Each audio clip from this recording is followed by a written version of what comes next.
On YouTube, everyone copies. From golden boys like Ryan Trahan to YouTube scumbags like Brett Rivera. But it's very rare that two YouTubers make the same video at the same time. And even rarer, one got significantly more views. So how did the video with the same idea posted 3 weeks earlier fall so short? Well, after a shit ton of research, I found the 3 major reasons why MrBeast's video did better. And no, it's not because he's a bigger YouTuber. It's because of his intro strategy. On the surface, you may think they're similar, but the Stoke Twins made a couple of major mistakes. Like the visuals. The Stoke Twin shots are very busy, super cluttered, and not that visually interesting. While MrBeast has clear shots with specific actions that are easy to understand. Like take a look at the shot from the Stoke Twins video, which is colorful but just so cluttered. There's too many dogs, people, and not enough focus on a specific action. A better visual would have been removing the extra dogs and guy, centering the frame around the ball pit, and having the guy kneeling while holding the dog. And when you look at all the shots side by side, MrBeast's shots are more focused on individual actions and clarity. I call this intrigue visuals, showing interesting action-based visuals in the intro. It's a super effective way of hooking viewers. That's because people aren't interested in slow, boring shots. There has to be some intensity, risk, or physical action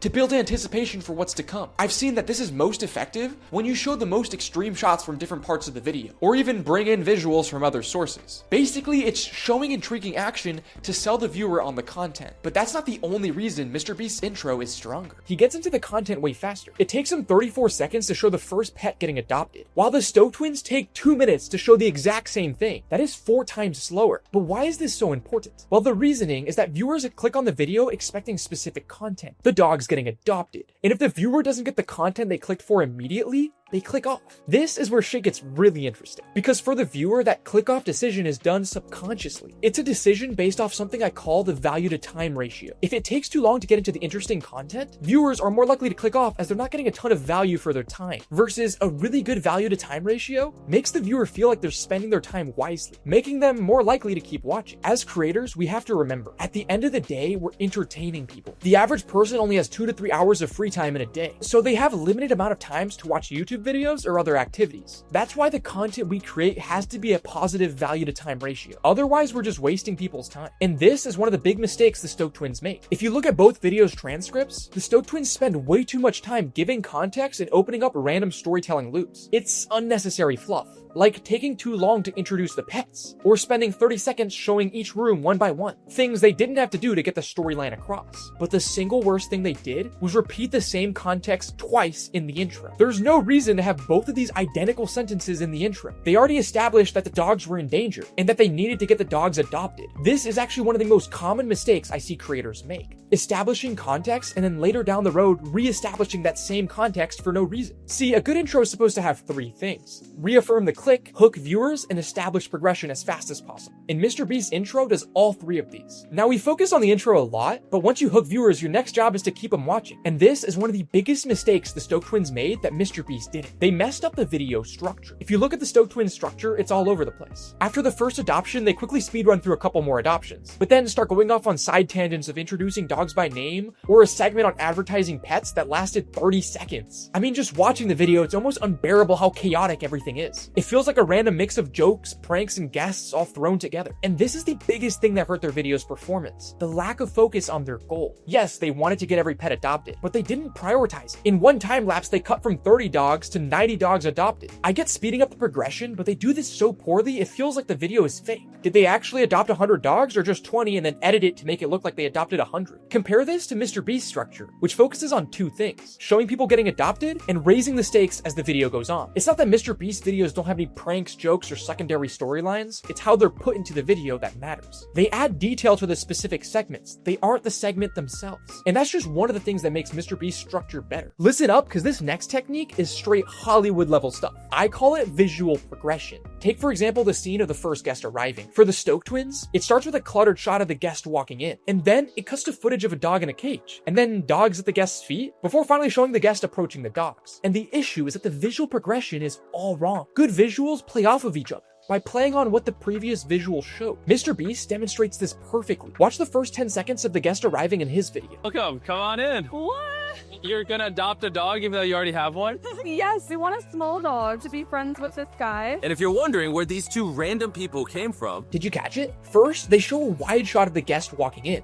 The door is wide open, there's a ton of dead space, it's super easy to tell what's going on. And then as the guest explains what dog she wants, instead of showing the guest talking to Mr. Beast, they show footage of them walking over to the dogs as the guest is talking. This creates constant progression in the scene. The story is always moving forward visually. We don't introduce them, show the dogs, and then cut back to them. We show their arrival, them walking over, and the interaction with the dog. And this is just 10 seconds of the edit. They do this throughout the entire video. The final piece of the puzzle that makes the structure super easy to follow is using a key visual, aka the roadmap, which is a visual reference used to help tell the story. It's super useful for visualizing what the goal is and what progress you've made. You can see this key visual technique used everywhere. Johnny Harris documentary videos, infotainment videos, to every sort of IRL video. And while the Stoke twins don't have one, Mr. Beast uses multiple to tell the story, like these wide shots of the dog shelter. As the video goes on, it gets more and more empty, telling a visual story. This map, this count, or these red adoption signs, which all do the same thing. They make it super easy for the viewer to follow the storyline. Now, getting the viewer to watch the video is important, but the whole video is just a build up till the end, the payoff.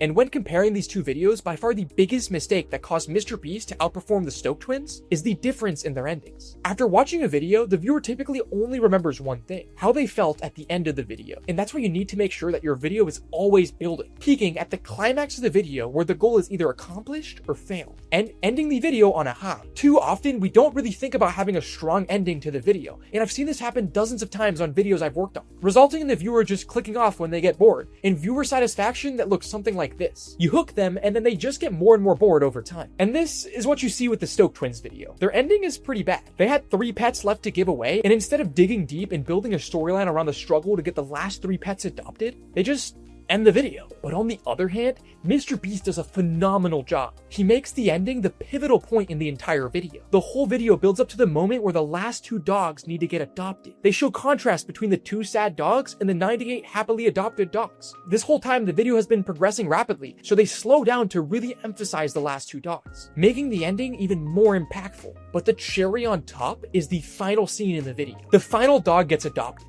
This is it, the final moment. All the time, money, and obstacles have been building towards this moment. While most YouTubers would immediately end the video the moment the challenge is over, what Mr. Beast does is genius. He lets the moment soak in, and emphasizing it with visuals. Massive crowds of people, confetti everywhere, and then a final prize. This ends the whole video on a high, making the viewer feel super satisfied at the end of the video. And if there's one key takeaway from these videos being made, it's that regardless of how many views you get, 290 million or 60 million, every video posted is another opportunity to learn what you did wrong and use it to improve on the next video. You can see this exact process played out across both of their channels. Their latest videos have gotten way better, and both their content will only continue to improve as they keep learning and applying. Studying videos like this has helped me get way better at YouTube. But if you don't have the time, I recommend you subscribe to my newsletter, where I talk about more in-depth nitty-gritty stuff that can't make it into a full YouTube video. I'll throw a link in the description.